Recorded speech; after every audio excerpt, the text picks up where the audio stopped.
Speaking of Canada and the respect that it gets or doesn't get, let's talk about the giants of CONCACAF, or gigantes de CONCACAF, as we like to say on this show, a conversation we frequently have on this show.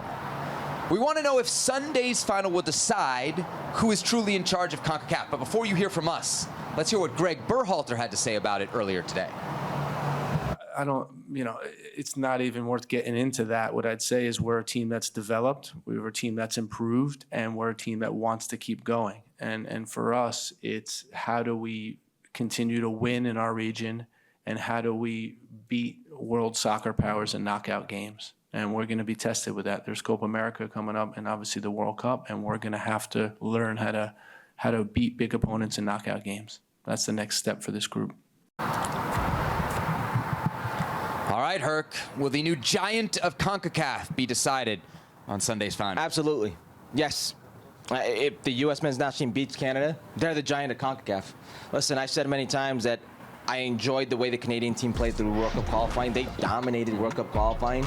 A very good team, the only team to take points off home and away, both Mexico and the United States national team in a World Cup qualifying campaign. And I know people bring up the World Cup, but that World Cup group was ridiculous. I mean, two semifinalists in Croatia and Morocco, and the number 2 ranked team in the world, the golden generation of Belgium.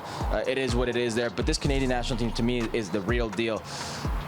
But it's very hard not to call the U.S. men's national team the giant of CONCACAF if you're going on 6 undefeated versus Mexico, and you've won every title that's been out there for you to win. Yeah. Realistic title, continental title, throughout your process. If they do it again, there's no two ways about it. They would be the giant of CONCACAF at the moment. What's interesting is how quickly we've discarded Mexico from this conversation. There is no longer a thought that Mexico is kind of involved at all. It truly does feel like U.S. and Canada are now kind of playing for the top spot. I agree with you that if the U.S. wins, they're pretty clear the new giants of CONCACAF. Yeah. The one thing I would say if Canada wins is that there's not that history.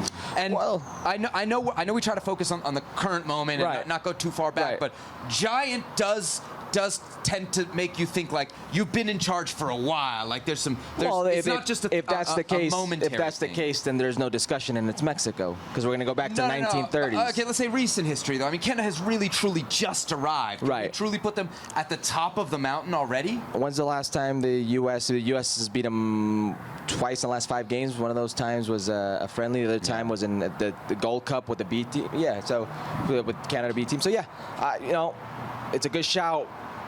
But it's very hard to discount the recent history. Yeah. I mean, you're talking about 2 to 3 years worth of them playing well. And remember where they were in World Cup qualifying? They had to qualify for that octagonal. They actually did a whole World Cup qualifying campaign. So to see the growth of this Canadian national team is impressive. I guess when we use the word giant, it makes you think that this country is miles ahead of everybody else, and I just don't think we have that in CONCACAF. No, it's the Smurfs. It's the Smurfs arguing about who's the tallest. Right. Well, thank you very much for watching ESPN on YouTube. For more sports highlights and analysis, be sure to download the ESPN app. And for live streaming, premium content, and let's not forget as well, ESPN FC 7 days a week. Subscribe to ESPN+.